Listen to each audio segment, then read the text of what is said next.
क्या सीएम बघेल रमन सिंह से ये पहचान छीनना चाहते हैं? क्या इसका दायरा बढ़ाकर अब वो बनना चाहते हैं नए चाउर वाले बाबा? सच जो भी हो, उम्मीद तो यही है कि ये बदलाव लोगों की बेहतरी के लिए होगा। सुदीप त्रिपाठी, जी मीडिया, रायपुर। तो पीडीएस सिस्टम या जन वितरण प्रणाली, अभी तक आप समझ सकते हैं कि ये सिस्टम या पीडीएस सिस्टम छत्तीसगढ़ में रमन सिंह के लिए ट्रम्प कार्ड के तौर पर रहा और इस सिस्टम का कई दूसरे राज्यों ने भी अध्ययन किया, उसे फॉलो भी किया, अपने राज्यों में लागू भी किया और इस प्रणाली की तमाम जगह चर्चाएं भी हुई पूरे देश भर के अंदर। लेकिन अब यह सिस्टम छत्तीसगढ़ में बदलने जा रहा है। नई सरकार इस सिस्टम को बदलने जा रही है। काफी कुछ बदलाव इसमें होने जा रहे हैं। दायरा बढ़ाया जा रहा है। इसके अलावा कई और दूसरे वर्गों को भी इसमें लाने की कोशिश है। आज चर्चा इसी पर हम कर रहे हैं। हमारे साथ 3 खास मेहमान जुड़ रहे हैं। डॉक्टर चोलेश्वर चंद्राकर जी हैं, नेता कांग्रेस, अशोक बजाज जी हैं, नेता बीजेपी, और वरिष्ठ पत्रकार रविकांत कौशिक जी हमारे साथ हैं। आप सभी का स्वागत है इस चर्चा में। चोलेश्वर चंद्राकर जी, ये सर बदलाव है या बदले की सियासत है? सर वक्त है बदलाव का। जी, छत्तीसगढ़ की जनता ने जो जनादेश दिया है, यहाँ के किसानों ने जो जनादेश दिया है, यहाँ के व्यापारियों ने, माताओं ने और बहनों ने और यहाँ के व्यापारियों ने निश्चित तौर पे छत्तीसगढ़ के ये हमारे 2.25 करोड़ की जनता की भावनाओं के साथ माननीय भूपेश बघेल जी खरा उतरेंगे और सच्चाई के साथ जिन लोगों ने, जिनका अधिकार है पीडीएस सिस्टम, जिन्होंने, इन लोगों ने राशन कार्ड को घोटाला करके 36,000 करोड़ का जो घोटाला इन्होंने की है, जो आलोक शुक्ला जो घोटालेबाज जो थे, जिसको दोषी पाया गया, जिनको अवार्ड भारतीय जनता पार्टी के सरकार ने दिए थे, वही बाद में दोषी पाए जाते हैं। तो हम लोग निश्चित तौर पे ये पीडीएस सिस्टम के प्रणाली को चोलेश्वर चंद्राकर जी, जो चोलेश्वर चंद्राकर जी, ये कहीं कांग्रेस उसी दिशा में एक और एक्सटेंशन तो नहीं कर दिया कांग्रेस ने? आयुष्मान भारत योजना पर भी कहा जा रहा है कि उस पर भी कैंची चल सकती है। कई और योजनाएं आप जो पुरानी सरकार की थी उन पर भी आप कैंची चलाने जा रहे हैं, तो इसका एक्सटेंशन तो नहीं है ये? यहाँ पर बिचौलियों की सरकार जो थी, यहाँ पर जो सिस्टम भारतीय जनता पार्टी के लोगों को जो दिया गया था, जो राशन कार्ड में जो गड़बड़ियां हुई है, उस सिस्टम को सुधार करके छत्तीसगढ़ की आम जनता, गरीब जनता की भावनाओं का ख्याल रखते हुए काम करने का हम लोग कर रहे हैं। ये बदलाव के नहीं है, वक्त है बदलाव का। और छत्तीसगढ़ की जनता जो धान का कटोरा छत्तीसगढ़ में है, जो दारू वाला जो बाबा बन चुके थे, जो छत्तीसगढ़ के हितैषी नहीं थे, उनके हम लोग आज जो हमारे सरकार बनी है माननीय भूपेश बघेल जी के नेतृत्व में, उन सरकार ने तय किया है कि हम सत्य की लड़ाई लड़के सत्य के साथ देकर यहाँ की जनता को अधिकार दिलाने की बात करेंगे। अशोक बजाज जी, इस योजना को, पीडीएस योजना को आपकी सरकार के दौरान घोटालों से जोड़ रही है कांग्रेस। वो तो ये कह रहे हैं कि तमाम घोटाले इस दौरान हुए, अब हम सब कुछ साफ करने जा रहे हैं, दायरा बढ़ाने जा रहे हैं। अच्छी बात है, दायरा बढ़ाना चाहिए जी। घोटाले अगर इनकी नजर में है तो सरकार इनकी है, परीक्षण करा ले, सर्वे करवा ले और सब लोगों को दें। जब हम लोग 45 लाख परिवार को देते थे, हमारी सरकार देती थी, तो ये कहते थे कि इतना परिवार कहाँ से आ गया? 45 लाख परिवार यहाँ बीपीएल है ही नहीं, ये फर्जी आंकड़े हैं। तो उनको परीक्षण कराने चाहिए, इनको परीक्षण करानी चाहिए। ये योजना बंद नहीं होनी चाहिए जी।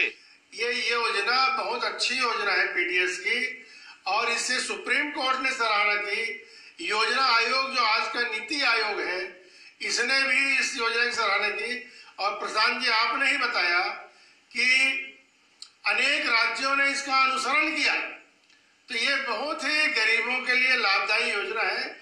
इसमें अगर कोई खामियां हैं तो उसको सुधार करें, इनको अधिकार है, अच्छा हो, गरीबों की सेवा होनी चाहिए, ठीक है, हमारा ध्यान है जी। लेकिन चाउर वाले बाबा के रूप में डॉक्टर रमन सिंह जी ने इस योजना को बहुत अच्छे ढंग से संचालित किया है। और कहीं कोई अफरा तफरी है, शायद ये टीस है आप लोगों की, तो टीस है कि कहीं चाउर वाले बाबा की पदवी छिन ना जाए रमन सिंह से। अशोक बजाज जी, नहीं, इसे ये पदवी नहीं छीनने वाली है जी। देखिए, ये तो जनता के दिल में है चावल वाले बाबा। उन्होंने एक इतिहास चर्चा है। पहले आंध्र प्रदेश में एनटी रामाराव जी थे, उनका नाम चला चावल के मामले में, और ये दूसरे इस देश के नेता है माननीय डॉक्टर रमन सिंह जी, जिनका नाम चौर वाले बाबा के रूप में यहाँ के बाद में शराब वाला बाबा हो गए, दारू वाला बाबा हो गए। छत्तीसगढ़ की जनता ने भली भांति देखे हैं, इसीलिए इस बात को छत्तीसगढ़ की जनता ने समझी है और 68 सीटों पर कांग्रेस का विधायक जीत गया है। एक तरफा कांग्रेस की सरकार बनी है और 11 का 11 लोकसभा हम सीट जीतेंगे। यही धान का कोटरा छत्तीसगढ़ को बर्बाद करने में तुले थे। यहाँ के जल जंगल जमीन का क्या स्थिति थी, आप सब लोग देखे हैं इस बात को। डॉक्टर चंद्रशेखर जी गली गली में कोचिया घूम रहे हैं, गली गली में कोचिया आप लोगों ने घुमाया है। शराब पर मत जाइए, भारतीय जनता पार्टी के पीडीएस पर बात कर रहे हैं। यहाँ पर घूम रहे हैं पूरे प्रदेश में। शराब पर मत जाइए, गड़बड़िया शराब पर मत जाइए। शराब वो बेच रहे थे, शराब आप भी बेच रहे हैं। आपने वादा किया था कि शराब बंद करेंगे, ये दारू वाला शराब आप भी बेच रहे हैं। सर शराब पे ना जाए, दारू वाला पीडीएस पर ही बात कर छत्तीसगढ़ की जनता क्या हालत है देखिए। सर पीडीएस सिस्टम पर ही बात कर लीजिए।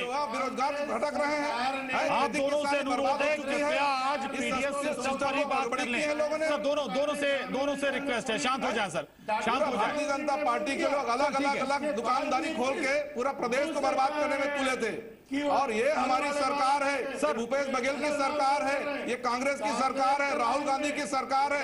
जो सोचती है वो करते हैं। सत्य की बात करने के लिए आप सर लौट रहा हूं मैं आपके पास। चोलेश्वर जी आ रहा हूं, बजाज जी आ रहा हूं। रविकांत कौशिक जी, सवाल मेरा आपसे है कि ठीक है दायरा बढ़ाया जा रहा, बहुत अच्छी बात है और ये होना भी चाहिए। अगर एपीएल को भी आप दायरे में ला रहे हैं, बहुत अच्छी बात है। लेकिन एक तो ये कि इसके राजनीतिक मायने भी हैं कि आप राजनीतिक लाभ अब लोकसभा चुनाव में लेना चाहते हैं। दूसरी बात, जो चार वाले बाबा का जिक्र अशोक बजाज कर रहे हैं, क्या उस छवि को धूमिल करने की कोशिश है या धुंधली करने की कोशिश है? मैं इससे पहले भी ये विषय आपके चैनल में आए थे जी, तब भाजपा की सरकार थी और आज कांग्रेस की सरकार है। मैं उस समय जिन बातों पर कायम था, हमारे प्रदेश के किसी भी नागरिक ने ना इनसे चावल मांगा है जी, ना किसी ने चना मांगा है, ना नमक मांगा है, ना जूता मांगा है, ना साइकिल मांगा है, पर आप दे रहे हैं। ठीक है, मैं कहता हूं कि वोट बैंक पॉलिटिक्स के तहत आज के दौर के राजनीति में इस प्रकार की बट बटोवल योजनाएं शुरू की जा रही हैं। जनता का पैसा है, जनता का पैसा का बुनियादी चीजों पर बेसिक स्ट्रक्चर मतलब उसको खड़ा करने के लिए होना चाहिए। सरकार थे जी, लेकिन रविकांत जी, एक वर्ग है ऐसा जिसके पास खाने पीने के लिए भी नहीं है। अगर उसके लिए किया जाए, नहीं मेरी बात सुनिए जी, नहीं सरकार नहीं, उसके लिए अगर किया जाता है जी, जैसे गरीब परिवार, बहुत गरीब परिवार है, उसके लिए किया जाता है तो ठीक बात है। परंतु तो ये जनरलाइज करने की जो तरीके जो हैं, फिर भी मैं कहता हूं कि आप प्रदेश की जनता ने अपनी तरफ से नहीं मांग किया है जी, आपकी तो इसमें मैंने आपसे जोड़ा भी था, मैंने सवाल में जोड़ा भी था रविकांत जी कि क्या राजनीतिक लाभ लेने की कोशिश है लोकसभा चुनाव में एपीएल को दायरे में अगर आप शामिल कर रहे हैं? नहीं, ये टोटल पिछले कुछ समय से अकेले छत्तीसगढ़ की बात नहीं कर रहा हूं, कई अलग अलग राज्यों में कई योजनाएं, कोई टिफिन बांटने का काम, कोई मोबाइल बांटने का काम, कोई साइकिल बांटने का काम। सरकार का काम ये बट बटोवल योजना चलाने का नहीं है। मैं आज पहले भी कह चुका हूं और अभी भी कह रहा हूं, सरकार ऐसी स्थिति पैदा करे कि हमारे नागरिक स्वयं जो है अपने दम पर चावल दाल गेहूं खरीद सके जी, उनकी ऐसी स्थिति पैदा करिए, उनको मजबूत बनाइए। मैं ये कहता हूं, मैं भारत सरकार से भी कहता हूं और राज्य सरकार से भी कहता हूं, सारी सरकारों से, मैं सरकार के जो मैं समझ रहा हूं इन चीजों को कि ये जो जितनी भी योजनाएं हैं, किसी भी जनता ने नहीं मांगी कि आप मेरे को चावल दो, मेरे को जूता दो, किसी ने नहीं कहा मुझे चना दो। आप अपने वोट बैंक पॉलिटिक्स की तरह इसमें अकेले वोट बैंक पॉलिटिक्स बीजेपी भी कर रही थी, सरकार भी वोट बैंक पॉलिटिक्स कर रही है। ये बंद होनी चाहिए सिरे से, एक सिरे से ये वोट बैंक पॉलिटिक्स है। रविकांत कौशिक जी कह रहे हैं। चोलेश्वर जी, सवाल आपसे है, vote bank politics, vote bank की राजनीति जिस पर आप बीजेपी पर सवाल उठाते थे, वही बात आप कर रहे हैं। सर सुन लीजिए, सर सवाल सुन लीजिए, चोलेश्वर जी सवाल सुन लीजिए। जो वही पॉलिटिक्स आप कर रहे हैं जिस पर आप सवाल उठाते थे। आप परिवारों की संख्या पर सवाल उठाते थे, अब आप ज्यादा परिवारों को दायरे में ला रहे हैं। देखिए, मैं पहले बात बताना चाहूंगा, 2011 में इन लोगों की शासकीय आंकड़ा है कि 56 लाख परिवार गरीब, उसके बाद 2013 में 72 लाख गरीब, लेकिन उसके बाद जो अंतर आता है 16 लाख गरीब परिवार की, ये भ्रष्टाचार के सीमा पे है। हम इस सिस्टम को ठीक करने के लिए यहां पर बात रखे हैं और निश्चित तौर पे भूपेश बघेल जी का यह कहना है कि यहाँ के जो वंचित है, पीड़ित है, शोषित है, जो भूखे हैं, उनको तो निश्चित तौर पे भोजन मिलना चाहिए। ये बिचौलियों को जो मिल रहा था, जो खाद्यान्न जो भोजन का अधिकार था, कौशिक जी सवाल उठा रहे हैं, एपीएल ने आपसे मिलकर किसी बिचौलियों को मिल रहा था, और ये वोट बैंक की राजनीति नहीं है। राशन नहीं मांगा, आपसे चावल नहीं मांगा, की बात कर रहे हैं, आपसे राशन चावल नहीं मांगा एपीएल ने, फिर भी आप दायरे में ला रहे हैं। बताना चाह रहा हूं, माननीय भूपेश बघेल जी का कहना है नरवा गरवा घुरवा और बाड़ी, ये रोजी रोजगार दिशा देने के एक नई पहल की शुरुआत इन्होंने माननीय भूपेश बघेल ने कर रहे हैं। आप ये भी बताना चाहता हूं, हम तो मानव जीवन के स्वभाव को जानते हैं। यहाँ तो जीव जंतु जो जंगल में जो विचरण कर रहे हैं, वो शहर की ओर आ रहे हैं, उनकी भी चिंता माननीय भूपेश बघेल जी सरकार कर रही है। कौशिक जी कुछ कहना चाहते थे, चाहते हैं कि चोलेश्वर जी आ रहा हूं, बीज चोलेश्वर जी आ रहा हूं, कौशिक जी कुछ कहना चाह रहे हैं। रविकांत जी, मैं सीधे कहता हूं जी कि सरकार का बड़ा नारा है, नरवा गरवा घुरवा बाड़ी को हम मजबूत करेंगे। आप करिए, हम आप पर कहीं सवाल नहीं उठा रहे हैं, पर जो बट बटोवल योजना, उसके लिए अकेले कांग्रेस की बात नहीं कर रहा हूं। तमिलनाडु में जयललिता जी ने चलाई, आज वो नहीं है, मैं क्षमा चाहूंगा। एनटी रामाराव जी नहीं है, उन्होंने अपनी एक योजना चलाई। पूर्ववर्ती सरकार भाजपा ने भी चलाई। मैं ये कहता हूं कि राज्य के नागरिक को ऐसी सुविधा, ऐसी मजबूती प्रदान कर दीजिए कि वो आपके ऊपर आश्रित ना रहे, वो अपने आप पर इतना सक्षम उसको बनाइए। आप उसको इतनी चीजें इस प्रकार से देश के अंदर, क्या है देश के अंदर कहानी यह है कि असंतुलित विकास के दौर को खत्म नहीं किया गया है आज के राजनीतिक दलों ने। अगर देश के 70 साल के बाद असंतुलित विकास का जो दौर है, उसके कारण से ये सारी बीमारियां हैं। सरकार इन चीजों को ध्यान दे, कोई भी सरकार हो, कोई भी राजनीतिक दल हो, सरकार तो सरकार है, सिर्फ राजनीतिक दल तो आते जाते रहेंगे, परंतु व्यक्ति की समृद्धि, गांव की समृद्धि, समाज की समृद्धि पर वो इस प्रकार से काम करे कि वो इस प्रकार के सरकार के ऊपर आश्रित ना रहे। जी बिल्कुल, दो बातें अशोक बजाज जी। नून चाउर तेल बांटना, मैं फिर बार बार कहता हूं, मैं फिर कह रहा हूं कि सरकार का काम जूता चप्पल नमक चावल शक्कर ये बांटना नहीं है। अगर आपको करना है पीडीएस सिस्टम में रखना है, तो सबके लिए all for over for all कर दो। पहले मिलता था कोऑपरेटिव में, सस्ते में शक्कर मिलता था, पहले कोऑपरेटिव में नमक मिलता था, पहले कोऑपरेटिव में मिट्टी तेल और गेहूं और चावल मिलता था, पर वो सबको मिलता था, प्रति यूनिट मिलता था, सबको समभाव से मिलता था।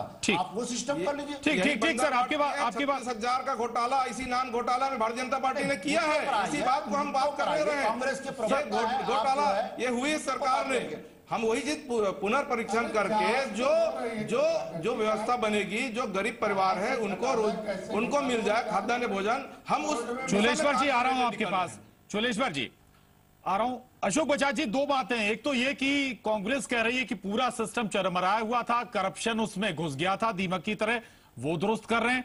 दूसरी बात, 15 साल आपकी सरकार रही, आपने जनता को उस लेवल का बनाया ही नहीं, उसके लिए उतना सबल बनाया नहीं कि उसे इस पीडीएस की जरूरत ही ना पड़े। देखिए, 15 साल में लोगों को स्वावलंबी बनाने का पूरा प्रयास किया है। आज जब ये लोग भारतीय जनता पार्टी की कांग्रेस वाले आलोचना करते हैं, तो ये भूल जाते हैं कि 2003 में जब भारतीय जनता पार्टी को सत्ता ट्रांसफर हुई, उस समय इस प्रदेश की क्या हालत क्या थी, कितनी गरीबी थी, कितना पिछड़ापन था, विकास तो नाम मात्र का नहीं था। और ये चावल आज हम दे रहे हैं, इनके राज में तो कनकी मिलता था, कनकी लोग खाने को मजबूर हो रहे थे। डॉक्टर छत्तीसगढ़ समृद्धि था, इस बिल का चावल दिया जा रहा है। अशोक बजाज जी, सवाल ये है कि आज भी क्यों देने की जरूरत पड़ रही है, चावल खाद्यान्न देने की दरकार क्यों पड़ रही है, नमक देने की जरूरत क्यों पड़ रही है?